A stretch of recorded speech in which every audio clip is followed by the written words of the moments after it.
What it do, everybody? It's your boy Johnny B TV, man. We got a very special guest today. We got the entrepreneur, the tattoo artist, man, the guru, Christian Massey in the building, man. What's going on with you, bro? Man, having a good day today. I'm glad to be over here today. Thanks for having me, bro. Hey, man, we glad for having you, man. I'm glad you joined me on JB TV, man. Real nigga in the building, I ain't gonna lie. First off, I want to get into it real quick, man. You got a tattoo shop, skin museum. First off, I want to know where you came up with that thing, man. The name of it. How you come up with that? Man, that's slick. Man, you know I get that question all the time. Well, how I came up with the name, man. And honestly, it came to me naturally. It wasn't hard. It was just like one of those things. When you hear it, you're like, yeah, that's the one. Obviously, you know, tattoo artist, been doing this for like 15 years now. And I work on skin. The canvas I work with is skin. Some people got paint easels and keyboards and shit like that. I got the skin.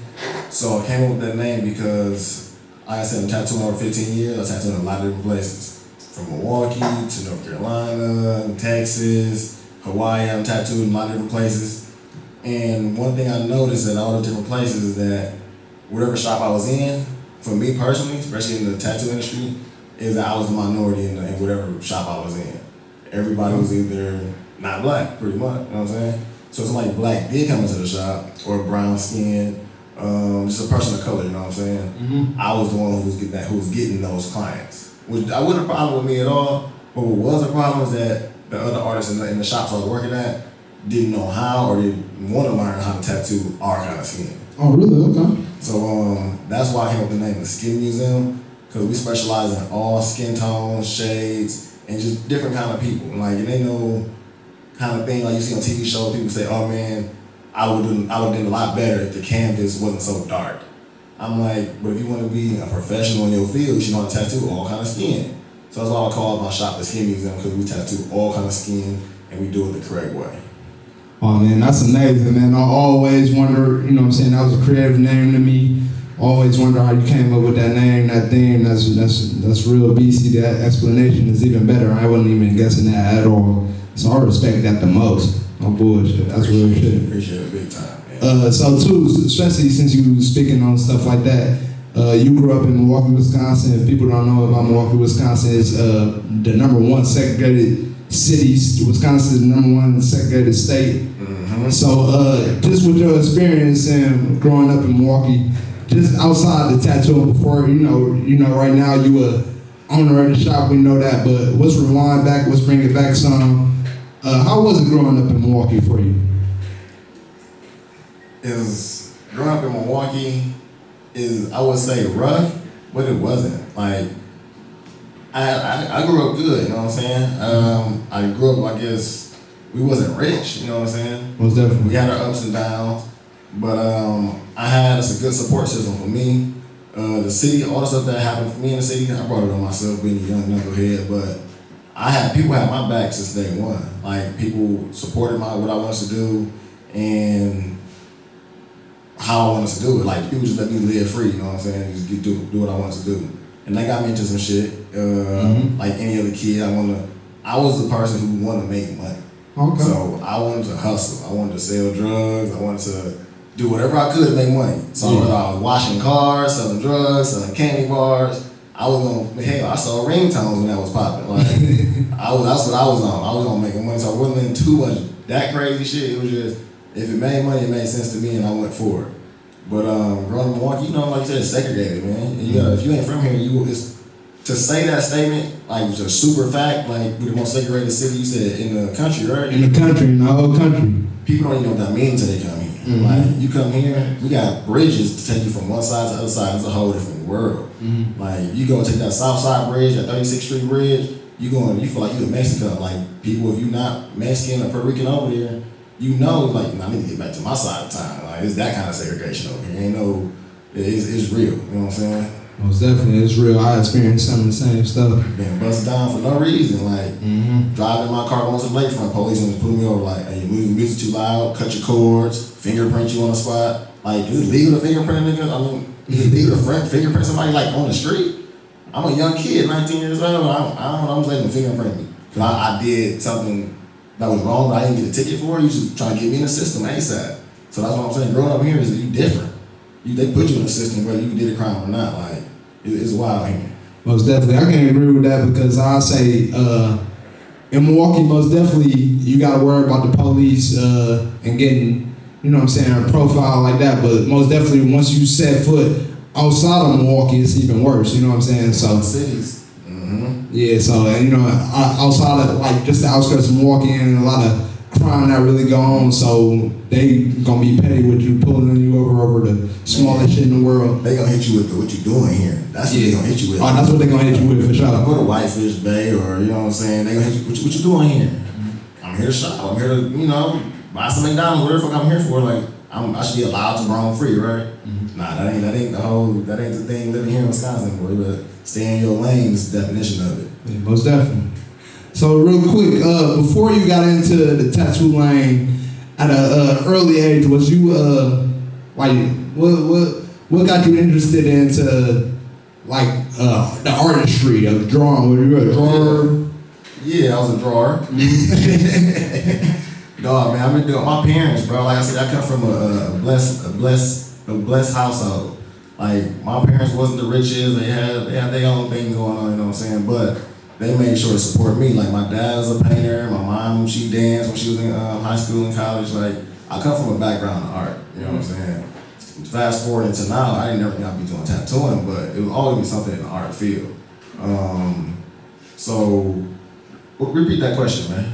No, I just wondering where you found the love for artistry. Oh, yeah. You know what I'm saying? Like, yeah, I found love artistry early on, 4, 5, 6 years old. Like, I sold my first painting when I was 7 years old. Oh, really? Okay. A lot of people don't even know that. Like, man, it was cause my mom always did different charity events and stuff like that, like working with the community. And she had her own art show. Like when I was 7 years old, I had a painting. I mean, that's what inspired me. Like, oh, we can, I can do this for real. And I was young, so I was blessed to have my eyes open enough to like. If you was to put myself out there, ain't nothing that can stop me, you know what I'm saying? So that's what my love of art came in my household. That's where it started.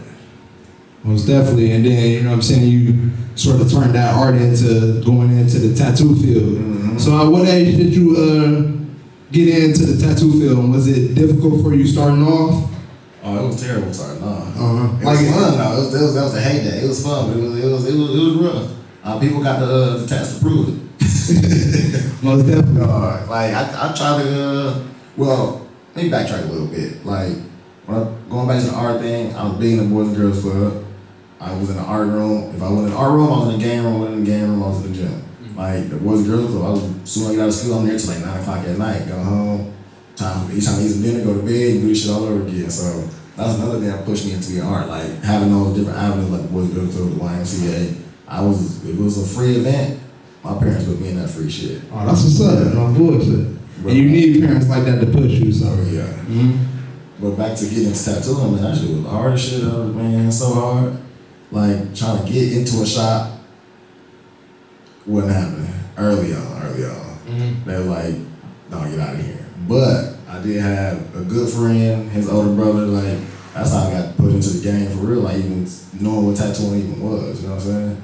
I had no idea about tattooing. Like I knew people had tats, like anybody else, but nobody like in my family had tattoos or was doing tattoos or even thought about tattooing as a career, you know what I'm saying? So, but it was high school when I got introduced to tattooing and really was like pushed into doing it. Like I was lucky enough to have people who want to push me into tattooing.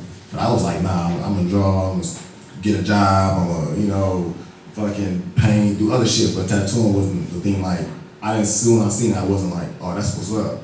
I knew it was something cool, I could do a nice hustle, get some free shoes. If I tattoo the right person, get in the club for free if I tattoo the right person, but it was just that for a minute. And so I know in high school, you know what I'm saying, me and you, we the exact same era, so I can relate to you on that. Tattoos was real big sort of when we got to getting out of high school and stuff like that. So, I know you was real encouraged by that and, you know what I'm saying, taking that road down. Man, that road was cracking. Shit.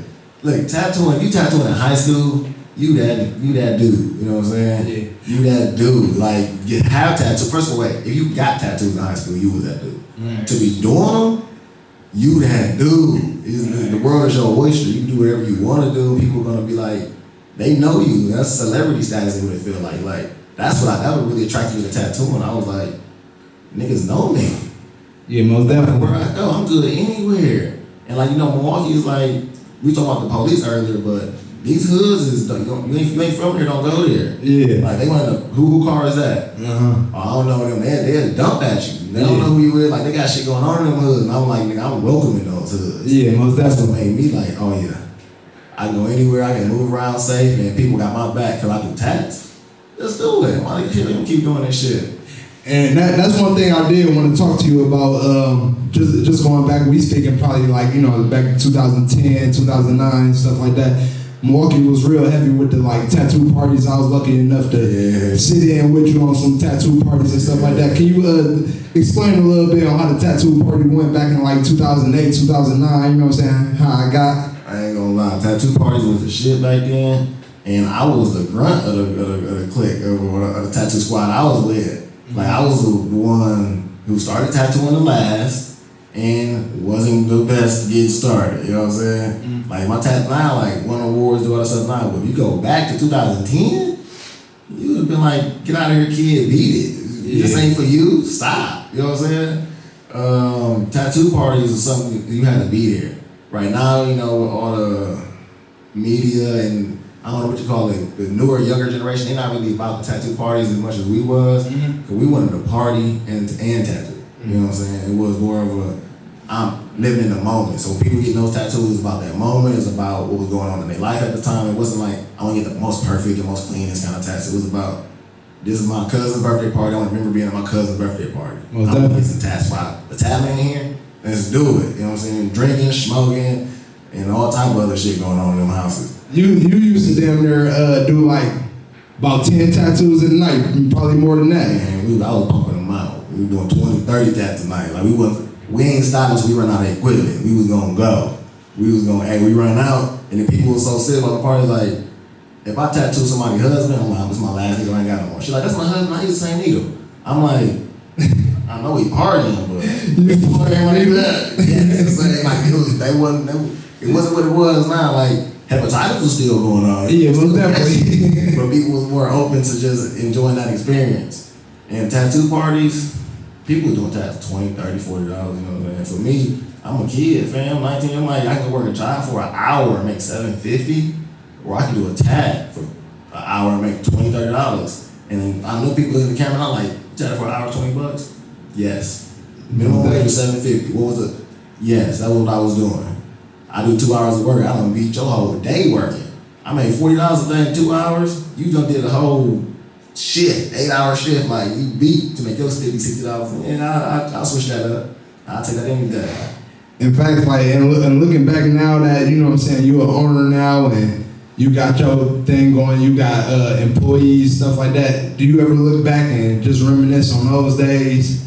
You know what I'm saying, when you was back with the tattoo party days, and that's where you really like got your stomach ground at? Man, I look back at them days every day. That was the heyday, like, and people don't know what the heyday means. Like you say, go out, say, like a girl, you just go say, hey, they down for whatever. Yeah, most You know what definitely. I'm saying? I ain't saying it like that. Like, I want to be a gentleman and shit, but the heyday was real, and that was a good time. I wouldn't go back to it. Like, it was a time to be there in my life and go back and, reminisce on it, but I wouldn't live it over again. My body couldn't take them nights we was doing. We was tattooing at 4 or 5 in the morning, get up, and go do it all over again. Like, it was some long party nights, man. It was serious. Yeah, so moving forward, you know what I'm saying, past that era, past the tattoo party era, when did you start feeling like you need to, you know what I'm saying, go into ownership of the tattoos? When did that wave start coming around? That was way later. Way later? It was all about just tattooing and getting better. Ownership crossed my mind, like, recently. It was always just me.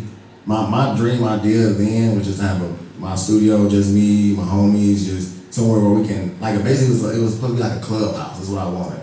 So I could come, chill, get away from the family. Like, I had kids early, man. I had my first baby, I was 19, so I had to grow up quick. I had to grow up real fast, so, and during that time, I needed somewhere to get away, and my tattooing was where I used to get away. Cause I'm like, I'm an adult, I gotta change diapers and make sure motherfuckers fed and ate, while at the same time, I gotta make sure my shit together. So for me, ownership really wasn't a thing until I opened my eyes to see that other people don't have the same opportunities that I had. And I was like, that gotta change. Like, I know how hard it is to get into this game. I know how hard it is to get into this industry. And it's moving fast. Every year is new equipment, every year is new set of artists coming out here, and they all don't look like me. People who look like me, they don't get the same opportunity as in Milwaukee. Maybe in Atlanta, where there's a lot more black people, DC, North Carolina, they got a lot of black, like predominantly black tattoo shops, but here, I can literally count on a handful of how many black tattoo shops it is. Exactly. And they popped up within the last 3-4 years, you know what I'm saying? Tattooing was illegal in Wisconsin up until like 98, 99. I mean, Milwaukee, not Wisconsin, but Milwaukee. It was illegal. They legalized tattooing in Milwaukee in like, maybe like 2000. You had to like to Waukesha to get tattooed in Racine. Milwaukee County, they wasn't doing that. And when it did open up, it opened up for people like me. We was like the bottom feeders of this game. You're gonna get a tattoo by a black person, you're not gonna get a good tattoo. That's what the synopsis was, what people thought. Obviously, no, that ain't true today and shit, but that's why it was really hard for black people to get into tattooing. Like for me, I ain't gonna name drop the shop. I went to a lot of these shops that I was here, and they was like, nah. Like my little book, my portfolio, like, hey, I wanna learn how to do this. They like, nah, we good. Whether it was, I'm like, my art, I know my art there, what you mean? No, you don't really do it, I'm gonna do it. But I did get an opportunity at 2 shops that was black. This is like a few years later, like I'm probably like 22, 23 now. They was a big impact on me. I name dropped them. They really helped the brother out, you know what I'm saying? It was Hustling Hands. I worked there, but being young and wild, I got booted out of there too. I wasn't ready to be in the shop setting, in the professional setting. Like, it was different. Yeah. Another one called Airbrush Tattoo. Unique was the first dude who really sat me down and was like, hey, I'm doing tat. He like, no, stop. I'm about to show you how to do it. So I'm doing it. He like, no, stop. He started tattooing my client. Then he like, oh, and I tried that way. And then I get in there, I do it that way. I'm like, oh shit, that's how you supposed to do it. Okay, cool. And so Unique was a real big influence on me in the tattoo game. But he was black, so he gave me an opportunity to work. I still wanted to do tats at the house, so that didn't work out for the Unique. He was like, nah, you can't be doing that at the house. He ain't coming to the shop. Like, you gotta go either boy your foot in the door or your foot out the door.